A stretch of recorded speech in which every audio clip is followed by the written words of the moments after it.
जय सिया राम। मैं पंडित प्रदीप मिश्रा कानपुर वाले आप सभी का इस वीडियो के माध्यम से हार्दिक स्वागत करता हूं। आज ये वीडियो मैं फिर लेकर के आया हूं, चूँकि मैंने देखा अभी आदरणीय श्री प्रदीप मिश्रा जी सीहोर वाले महाराज जी के द्वारा जो ब्रज में जाकर के विनम्रता, सौहार्दता, प्रेम, स्नेह का जो माहौल बनाया गया और उन्होंने जो अपनी विनम्रता, सहजता, संतत्व की झलक समाज को दी है, वो निश्चित तौर पर बहुत ही प्रशंसनीय है और अनुकरणीय है।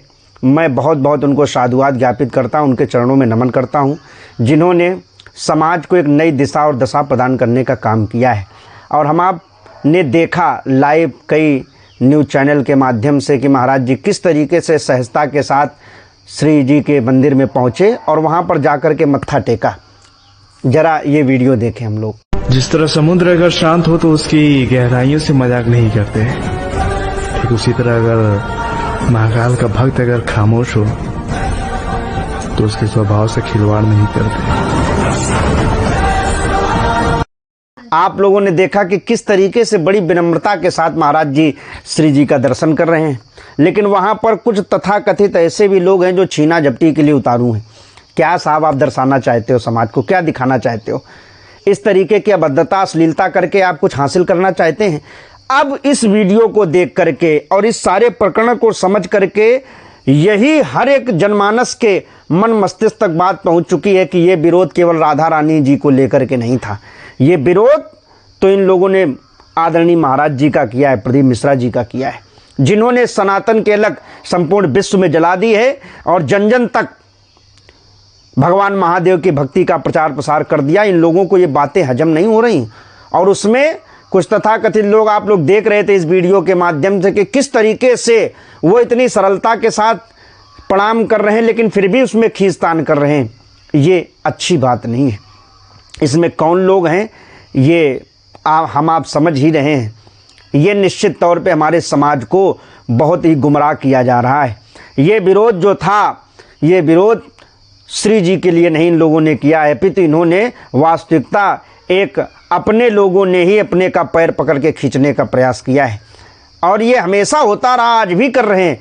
अरे साहब, एक सनातनी का सहयोग करना चाहिए था। मैंने तो सुना है, भला किसी का कर न सको तो बुरा किसी का मत करना, अगर पुष्प बन खिल न सको तो कांटे बनकर मत रहना। लेकिन ये जिस तरीके से इन लोगों ने वहाँ पर अपनी सभ्यता और संस्कृति, अपने संस्कारों का जो परिचय दिया है, ये बहुत ही निंदनीय है। मैं इसकी घोर निंदा करता हूँ। और ये तो मैंने एक वीडियो के माध्यम से कहा भी था कि महाराज जी ऐसे न जाएं, कतई न जाएं। हमें भी सूचना मिली, लेकिन कुछ व्यस्तता के कारण मैं नहीं पहुंच सका। लेकिन शासन प्रशासन के माध्यम से जो ये गए, ये भी बहुत अच्छी बड़ी बात है। नहीं तो ये कुछ भी कर सकते थे, क्योंकि इनका विरोध केवल श्री जी को लेकर के नहीं था, वास्तविक किसी व्यक्ति विशेष से विरोध था, वो आप जान ही रहे हो। और मैं अब इस वीडियो के माध्यम से कहना चाहता हूँ कि वास्तविकता हम लोग देख लें, ये क्या हो रहा समाज में।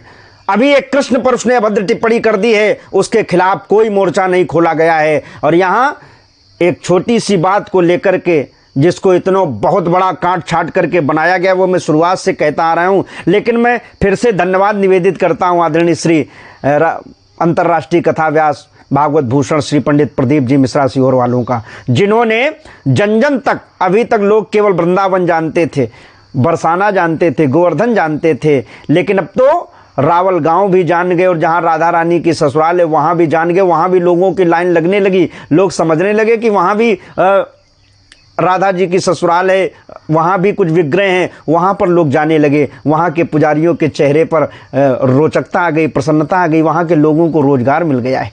ये बड़ी अच्छी बात है। मैं तो कहूँगा प्रत्येक बात आपकी साथ सम्मत रहती है और प्रत्येक बात में रहस्य छिपा होता है।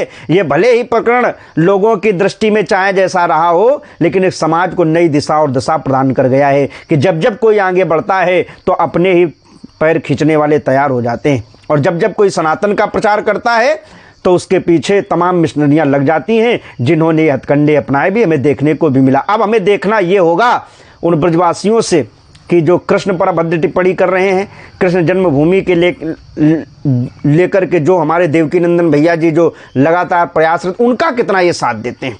और जो अभद्र टिप्पणी कर रहे हैं उनके विरोध में देखते हैं कहाँ पुतला जलाए जाएंगे, कहाँ उनका बहिष्कार होगा, कहाँ महापंचायत होंगी। और महापंचायत के माध्यम से जो अभद्र बातें जो कही गई हैं उसको सारे देश ने देखा है। इतना शर्मनाक वहाँ से बातें कही गई जो इस मुख के माध्यम से वक्तव्य करने पर पाप लगता है। ऐसे ऐसे लोग वहाँ उपस्थित थे, उन्होंने क्या क्या नहीं कहा। अरे आप में और उन आतंकवादियों में फिर भेद क्या रह गया जो आप सर तन से जुदा करने की बात कर रहे थे?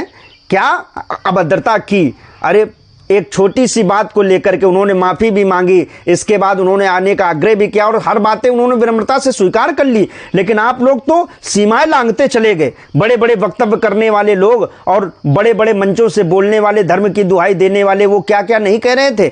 अरे आपका विरोध केवल प्रदीप मिश्रा जी से था, आपने उनको उनकी पत्नी तक को घसीट दिया। वाह भाई वाह, ये कहाँ का आपका तरीका रहा।